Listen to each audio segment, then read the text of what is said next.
Contador síncrono binario de 3 bits. Bien, en la imagen podemos observar el contador binario síncrono de 3 bits constituido por 3 flip-flops en la misma configuración que en la de 2 bits. Todos comparten una misma señal de reloj, pero tiene una particularidad y vamos a explicarla ahora mismo. Pues bien, si observamos, el flip-flop 0 y el flip-flop 1 se mantienen el mismo modo de funcionamiento que el de 2 bits. Observando en el diagrama de tiempos, el flip-flop 0 cambia en los flancos de cada ciclo, ¿vale? En cada flanco de subida, al igual que antes, se va a volver a producir cambio en Q0. Si nos fijamos en la salida de Q1, se producen cambios cada ciclo par de la señal de reloj.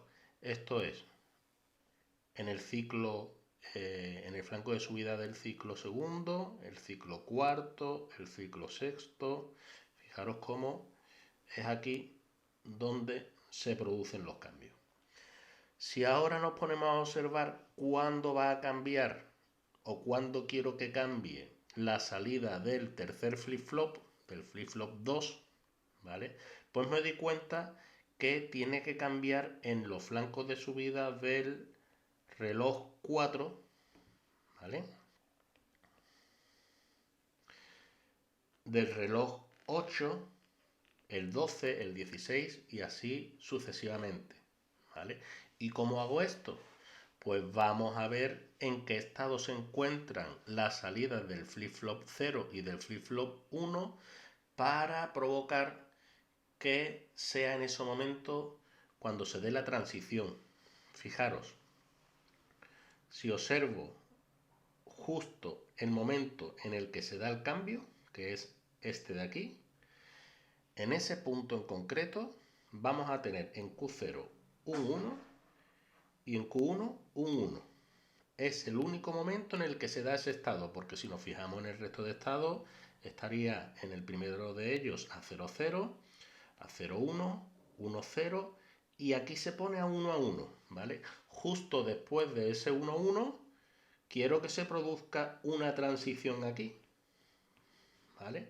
Pues lo que voy a hacer es que cuando en Q0 haya un 1 y puerta AND, cuando en Q1 haya un 1, provoco que el flip-flop 2 entre en modo de basculación, ¿vale? Entonces, mediante esta puerta AND, lo que hago es coger la salida Q0, por un lado, y la salida Q1. Cuando ambas sean 1, aquí se va a producir un 1. Y recordemos que un flip-flop JK con sus entradas ambas a nivel alto entra en modo de basculación y produce el cambio de estado en su salida, ¿vale? Fijaros en el diagrama cómo para la transición de 1 a 0 también se da la misma condición, y es que Q0 en ese momento es 1 y Q1 también es 1. Entonces, la puerta AND va a ser en definitiva la mejor solución. Bien, veamos ahora el contador síncrono binario de 4 bits. Si observamos la imagen de la figura, vamos a ver cómo los tres primeros flip-flops van a estar en idéntica configuración que el contador síncrono binario de 3 bits que vimos anteriormente. En él se observa la puerta AND que habilita el flip-flop 2, ¿verdad? Y bueno, observamos que en este caso han estipulado una solución en la cual se van a dar los cambios en los flancos de bajada de la señal de reloj. Bueno, es idéntico funcionamiento que utilizando el flanco de subida, pero bueno, en este caso vamos a utilizar los flancos de bajada, ¿vale? Si vemos el diagrama de tiempo, observamos que Q2 sigue cambiando en el cuarto ciclo de la señal de reloj, en este caso en el flanco de bajada del cuarto ciclo de la señal de reloj, ¿vale? y también en el octavo ciclo o flanco de bajada del octavo ciclo de la señal de reloj, ¿vale? Ahora tenemos que ver cuándo se produce el cambio en el último de los biestables, en el último flip-flop. Y en este caso nosotros queremos que se dé el cambio en el flanco de bajada de CLK8 y en el flanco de bajada de CLK16 y 24, 32 y así sucesivamente, ¿vale?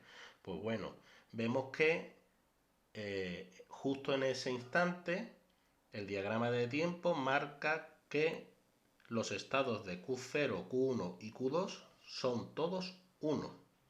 ¿Qué es lo que hago? Utilizo la salida de la AND que ya tenía para el flip-flop 2, ya que está haciendo Q0 por Q1, ¿vale? Yo necesito hacer Q0 por Q1 por Q2 para que genere la señal de cambio para las entradas del flip-flop 3, ¿vale? Como ya tengo Q0 por Q1 en esta salida de aquí, ¿vale? Pues lo que hago es que la tomo y la conexiono con una nueva AND. Y en esta AND vamos a pasarla con la entrada de Q2. Fijaros que tendríamos aquí como entrada Q0, Q1 y por otro lado Q2. Hace la AND de ambas entradas y obtengo esta de aquí. Cuando las tres son 1, va a hacer que mi flip-flop 3 tenga las entradas a 1 y entre en modo basculación. Pues esto sería todo.